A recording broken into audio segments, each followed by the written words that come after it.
आपका स्वागत है हमारे YouTube चैनल हॉरोस्कोप रेयांशी में। प्लीज वीडियो को लाइक और चैनल को सब्सक्राइब जरूर करिएगा।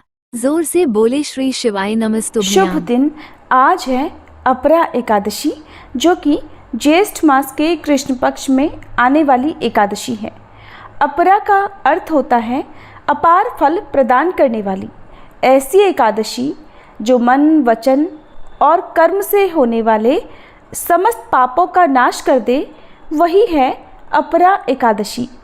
इस एकादशी का व्रत विशेष रूप से मोक्ष, पुण्य और कीर्ति की प्राप्ति के लिए किया जाता है। कलयुग में जो कोई भी इस व्रत को श्रद्धा से करता है, उसे तीर्थ स्नान, ब्राह्मण सेवा, दान, यज्ञ और हवन का पुण्य स्वतः ही प्राप्त हो जाता है। आज से सहस्त्रों वर्ष पूर्व यही दिव्य ज्ञान भगवान श्री कृष्ण ने युधिष्ठिर महाराज को दिया था। आज पुनः वही क्षण हमारे समक्ष हमारे जीवन में उपस्थित है, जब हम सब अपरा एकादशी की महिमा को आत्मसात करेंगे। परंतु इस पावन कथा के श्रवण से पहले आइए हम सभी श्रद्धापूर्वक भगवान श्री हरि विष्णु का ध्यान करें और उनसे प्रार्थना करें। हे प्रभु, हे नारायण भगवान, अगर इस व्रत की तैयारी में, पूजा में, कथा श्रवण या मनन में मुझसे कोई त्रुटि हुई हो तो आप अपनी कृपा से मुझे क्षमा करें। मेरे द्वारा किया गया यह व्रत, ये भक्ति आपके चरणों में समर्पित है। कृपया मेरी निष्ठा को स्वीकार करें और मुझे सभी ज्ञात अज्ञात पापों से मुक्ति प्रदान करें। हे श्री हरि, आप ही मेरे आराध्य हैं, आप ही मेरे रक्षक हैं। प्रिय श्रोताओं, अब हम श्रद्धापूर्वक अपरा एकादशी की पुण्य कथा का श्रवण करते हैं, जिससे न केवल पापों का क्षय होता है, बल्कि आत्मा भी प्रभु की ओर अग्रसर होती है। द्वापर युग का वह दिव्य क्षण, हस्तिनापुर के राजमहल में महाराज युधिष्ठिर ध्यान मगन बैठे हैं। वे प्रतीक्षा कर रहे हैं उस लोकपाल की, जो समय समय पर धरती को धर्म का संदेश देने स्वयं अवतरित होते हैं। वे हैं भगवान श्री कृष्ण। जैसे ही सूर्योदय की स्वर्णिम किरणें महल के शिखरों को छूती हैं, वैसे ही दूर आकाश में एक तेजोमय रथ दिखाई देता है। वह कोई साधारण रथ नहीं है, वो है भगवान श्री कृष्ण का दिव्य रथ, जिसकी गति पवन से भी तीव्र है और जो धर्म, भक्ति और सत्य का वाहन है। शंख की मधुर ध्वनि के साथ भगवान श्री कृष्ण अपने विशाल नेत्रों में करुणा, मुख पर तेज और हृदय में अपार प्रेम लिए युधिष्ठिर महाराज के सम्मुख प्रकट होते हैं। उनका आगमन केवल कथा सुनाने के लिए नहीं, अपितु धर्म को पुनर्स्थापित करने के लिए होता है। युधिष्ठिर महाराज उन्हें साष्टांग प्रणाम करते हैं और निवेदन करते हैं, हे माधव, कृपा करके मुझे उस एकादशी व्रत की कथा सुनाइए, जो आत्मा की शुद्धि करती हो, पापों का नाश करती हो और भगवान के चरणों में स्थान दिलाती हो। तब भगवान मुस्कुराते हुए कहते हैं, राजन, आज मैं तुम्हें अपरा एकादशी की वह अद्भुत कथा सुनाता हूँ, जो केवल पुण्य ही नहीं, मोक्ष का भी मार्ग है। और अब हम सभी मिलकर उस दिव्य कथा को सुनेंगे, जो आज भी उतनी ही प्रभावशाली है जितनी द्वापर में थी। प्राचीन समय की बात है। महिध्वज नाम के एक महान राजा अपने स्वभाव के अनुरूप ही राज्य किया करते थे और सशक्त राजा के शासन में सारी प्रजा भी सुखपूर्वक रह रही थी। राजा महिध्वज का छोटा भाई वज्रध्वज क्रूर, अधर्मी और बड़ा अन्यायी था। वह अपने बड़े भाई से द्वेष और ईर्ष्या रखता था। उससे अपने बड़े भाई की प्रसिद्धि सही नहीं जा रही थी और इसी ईर्ष्या के चलते एक दिन उसने एक कुकर्म कर डाला। उसने अपने बड़े भाई महिध्वज की हत्या कर दी और इतना ही नहीं, उसके शव को जंगल में एक पीपल के पेड़ के नीचे गड्ढा करके दबा दिया। अकाल मृत्यु के कारण वह धर्मात्मा राजा अब प्रेत योनि में पड़ गया और उसी पीपल के पेड़ पर रहकर वह वहां उत्पात मचाने लगा। एक दिन महर्षि धौम्य उधर से गुजरे। उन्होंने पेड़ पर प्रेत देखा और अपने तपोबल से उसकी सारी कहानी जान ली और उसके उत्पात का कारण भी समझ लिया। इसके बाद ऋषि ने उस प्रेत को पीपल के पेड़ से उतारा और परलोक विद्या का उपदेश दिया। इसके अलावा ऋषि ने स्वयं ही राजा की प्रेत योनि से मुक्ति के लिए अपरा अर्थात अचला एकादशी का व्रत किया और उसे अगति से छुड़ाने के लिए, प्रेत योनि से मुक्ति दिलाने के लिए व्रत के समस्त पुण्य फल को प्रेत बने राजा को अर्पित कर दिया। इस पुण्य के प्रभाव से राजा अब प्रेत योनि से मुक्त हो चुका था और अब वह ऋषि धौम्य को धन्यवाद देता हुआ दिव्य देह धारण करके पुष्पक विमान से स्वर्गलोक को चला गया। भगवान श्री कृष्ण ने धर्मराज युधिष्ठिर से कहा, हे राजन, ये मैंने लोकहित के लिए बहुत ही पावन कथा कही है। इसे पढ़ने और सुनने से मनुष्य समस्त पापों से मुक्त हो जाता है। भगवान श्री कृष्ण कहते हैं, जो फल कार्तिक पूर्णिमा पर त्रिपुष्कर में स्नान करने या गंगा तट पर पितरों का पिंडदान करने से मिलता है, वही फल अपरा एकादशी का व्रत करने से मिल जाता है। मकर के सूर्य में प्रयागराज के स्नान से, शिवरात्रि का व्रत करने से, सिंह राशि के बृहस्पति में गोमती नदी के स्नान से, कुंभ में केदारनाथ के दर्शन या बद्रीनाथ के दर्शन, सूर्य ग्रहण में कुरुक्षेत्र के स्नान से, स्वर्ण दान करने से या फिर अर्ध प्रसूता गोदान से जो फल मिलता है, वही फल अपरा एकादशी व्रत के पुण्य प्रभाव से मिल जाता है। भगवान श्री कृष्ण के अनुसार अपरा एकादशी का व्रत पाप रूपी वृक्ष को काटने के लिए कुल्हाड़ी के समान है और इस एकादशी का व्रत और भगवान का पूजन करने से मनुष्य सब पापों से छूटकर अंत में वैकुंठ धाम को चला जाता है। भगवान श्री कृष्ण ने इस कथा को समाप्त करते हुए अपरा एकादशी के महात्म्य का वर्णन प्रारंभ किया। भगवान ने कहा, ज्येष्ठ मास के कृष्ण पक्ष में आने वाली इस अपरा एकादशी के पालन करने वाला व्यक्ति ऐसे जघन्य पापों से मुक्ति प्राप्त करता है जो अत्यंत गंभीर होते हैं, जैसे कि भ्रूण हत्या, ब्रह्म हत्या, अनैतिक संग, झूठ बोलना, झूठी गवाही देना, संपत्ति की इच्छा से वेदों का अध्ययन और अध्यापन करना, अपनी मर्जी से मनगढ़ंत ग्रंथ लिखना यानी झूठा शास्त्र बनाना, ज्योतिष द्वारा किसी को भरमाना, झूठा वैद्य बनकर लोगों को ठगना आदि भयंकर पाप भी अपरा एकादशी के व्रत से नष्ट हो जाते हैं। युद्ध क्षेत्र से भागे हुए क्षत्रिय को नरक की प्राप्ति होती है, किंतु अपरा एकादशी का व्रत करने से उसे भी स्वर्ग की प्राप्ति हो जाती है। गुरु से विद्या अर्जित करने के बाद जो शिष्य अपने ही गुरु की निंदा करते हैं तो वे अवश्य ही नरक में जाते हैं। अपरा एकादशी का व्रत करने से इनके लिए स्वर्ग जाना संभव हो जाता है। तीनों पुष्करों में स्नान करने से अथवा कार्तिक महीने में स्नान करने से या फिर गंगा जी के तट पर पितरों को पिंडदान करने से जो फल प्राप्त होता है, वही फल अपरा एकादशी का व्रत करने से प्राप्त हो जाता है। बृहस्पतिवार के दिन पवित्र गोमती नदी में स्नान करने से, कुंभ में श्री केदारनाथ जी के दर्शन करने से तथा बद्रिकाश्रम में निवास करने से और सूर्य तथा चंद्र ग्रहण के समय कुरुक्षेत्र में स्नान करने से जो फल सिंह राशि वालों को प्राप्त होता है, वह फल अपरा एकादशी के व्रत के समान होता है। जो फल हाथी घोड़े के दान से तथा यज्ञ में स्वर्ण दान से मिलता है, वही फल एकमात्र अपरा एकादशी का व्रत रखने से मिल जाता है। गौ तथा भूमि या स्वर्ण के दान का फल भी इसके समान होता है। पाप रूपी वृक्षों को काटने के लिए अपरा एकादशी का व्रत कुल्हाड़ी के समान है तथा पाप रूपी अंधकार को दूर करने के लिए सूर्य के समान है। इसलिए मनुष्य को इस पवित्र एकादशी का उपवास अवश्य ही रखना चाहिए। यह व्रत सभी व्रतों में उत्तम है। अपरा एकादशी के दिन श्रद्धा और विश्वास के साथ भगवान श्री हरि का पूजन करना चाहिए, जिससे अंत में श्री विष्णु लोक की प्राप्ति होती है। भगवान श्री कृष्ण कहते हैं, हे युधिष्ठिर, मैंने यह अपरा एकादशी की कथा लोकहित के लिए कही है। इसके पठन और श्रवण से सभी पाप नष्ट हो जाते हैं।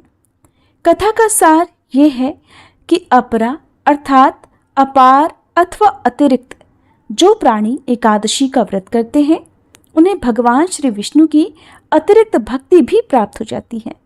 इस कल्याणकारी व्रत के प्रभाव से भक्ति और श्रद्धा में भी निरंतर वृद्धि होती है और श्री हरि की कृपा से ऐसे व्यक्ति को अंत में मोक्ष की भी प्राप्ति हो जाती है।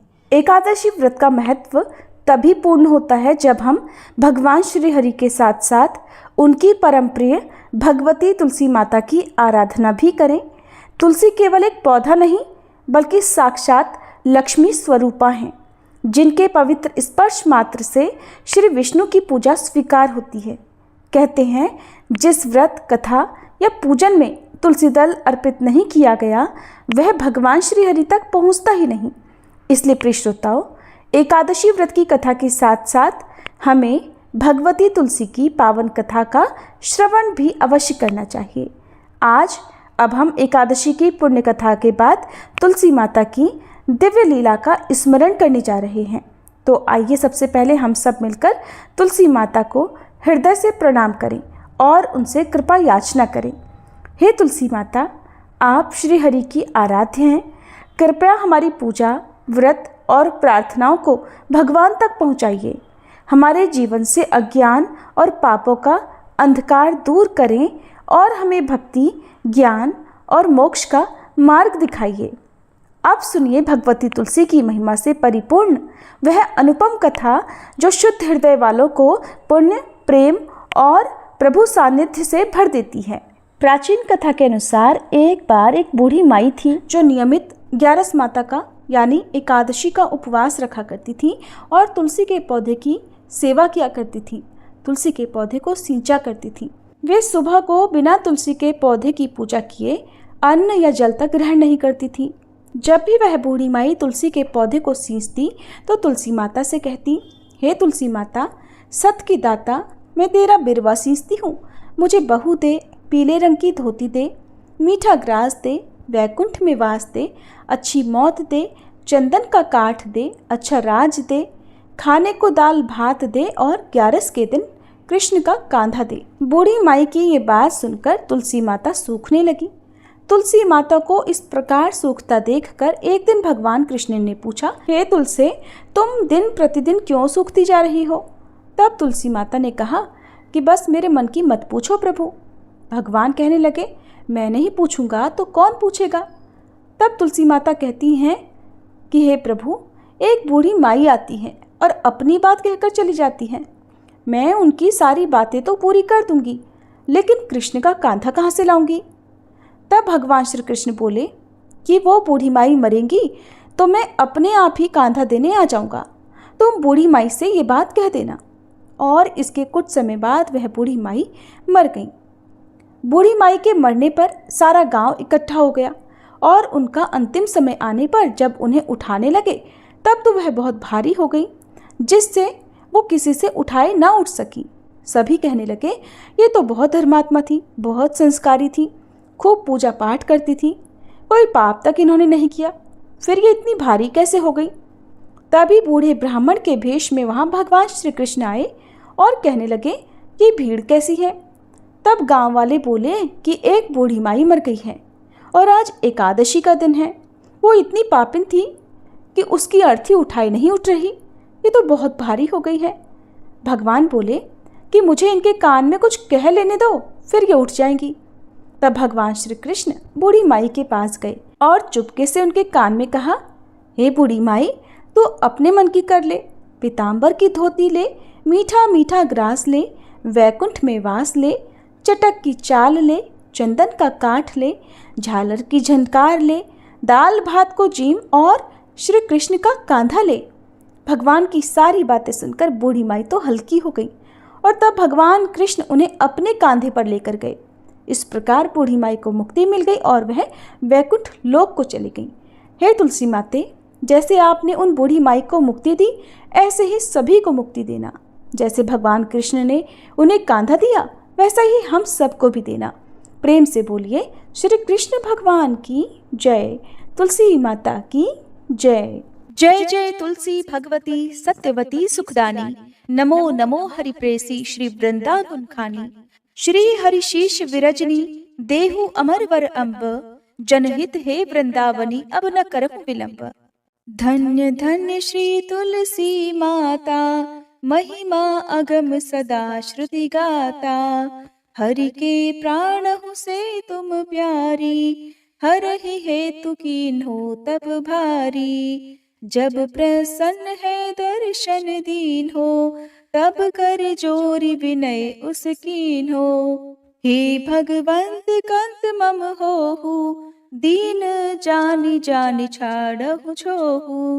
सुनी लक्ष्मी तुलसी की बानी दीन हो श्राप कध पर आनी। उस अयोग्य वर मांगन हारी हो बिटप तुम जड़ तनुधारी। सुनि तुलसी ही श्रव्योत ही ठामा करहु वास तुहु नीचन धामा। दियो वचन हरि तब तत्काला सुनहु सुमुखी जानी होहु बिहाला। समय पाई ब्योहरो पापी तोरा पूज ही आस वचन सत मोरा। तब गोकुल मह गोप सुदामा तासु भई तुलसी तू बामा।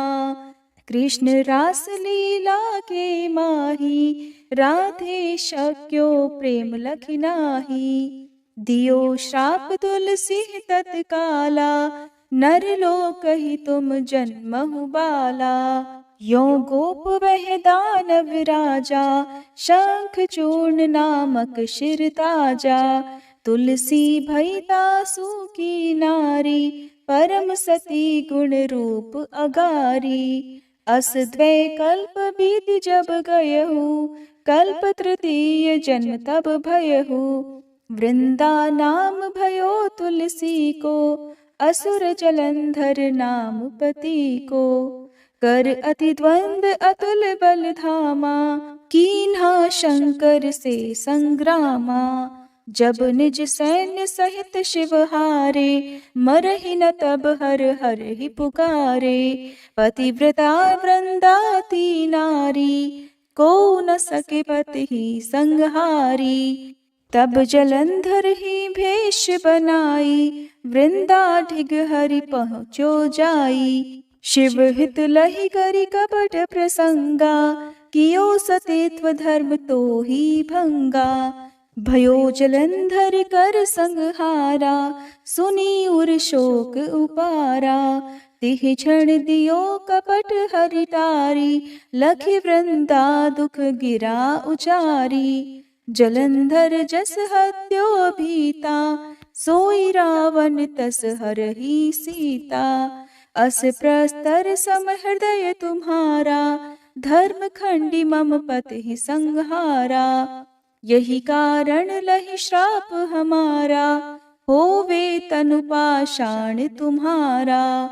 सुनि हरि तुरत ही वचन उचारे दियो श्राप बिना विचारे। लख्यो ना निज कर दूत पति को छलन चाहियो जब पार्वती को। जड़मति तुह अस हो जड़ रूपा जग में तुलसी बिटप अनूपा। धग्व रूप हम शाली ग्रामा नदी गंडकी बीच ललामा। जो तुलसी दल हम ही चढ़ई है सब सुख भोग परम पद पई है। बिनु तुलसी हरि जलत शरीरा अतिशय उठत शीश उर पीरा। जो तुलसी दल हरि शिर धारत सो सहस्त्र घट अमृत डारत। तुलसी हरि मन रंजनिहारी रोग दोष दुख भंजनिहारी। प्रेम सहित हरि भजन निरंतर तुलसी राधा में नाही अंतर। व्यंजन हो 56 प्रकारा बिन तुलसी दल ना हरहि प्यारा। सकल तीर्थ तुलसी तर छाही लहत मुक्ति जन संशय नाही। कवि सुंदर एक हरि गुण गावत, तुलसी निकट सहस गुण पावत। बसत निकट दुर्वासा धामा, जो प्रयास ते पूर्व ललामा। पाठ करहि जो नित नर नारी, होहि सुख भाषहि त्रिपुरारी। तुलसी चालीसा पढ़ी तुलसी तरु गृहधारी, दीप दान करी पुत्र फल पावहि बंध्यहु नारी। सकल दुख दरिद्र हरिहार हुए परम प्रसन्न, आशय धन जन लड़ही कर बसहि पूर्णा अत्र। लाही अभिमत फल जगत महिलाहि पूर्ण सब काम, जेहि दल अर्पहि तुलसी तह सहस बसहि हरि राम। तुलसी महिमा नाम लख, तुलसी सूत सुख राम। मानस 40 रच्यो जग मह तुलसीदास। प्रेम से बोलिए तुलसी महारानी की जय। तुलसी महारानी नमो नमो, हर की पटरानी नमो नमो। तुलसी महारानी नमो नमो, धन तुलसी पूरण तप कीनो। शालिग्राम बनी पटरानी नमो नमो। तुलसी महारानी नमो नमो, हर की पटरानी नमो नमो। जाके पत्र मंजरी कोमल, श्रीपति कमल चरण लपटानी नमो नमो। तुलसी महारानी नमो नमो, हरि की पटरानी नमो नमो। कौन महीने बोई रानी तुलसा, कौन महीने हुई हरियाली नमो नमो। तुलसी महारानी नमो नमो, हर की पटरानी नमो नमो। कौन महीने हुई तेरी पूजा, कौन महीने हुई पटरानी नमो नमो।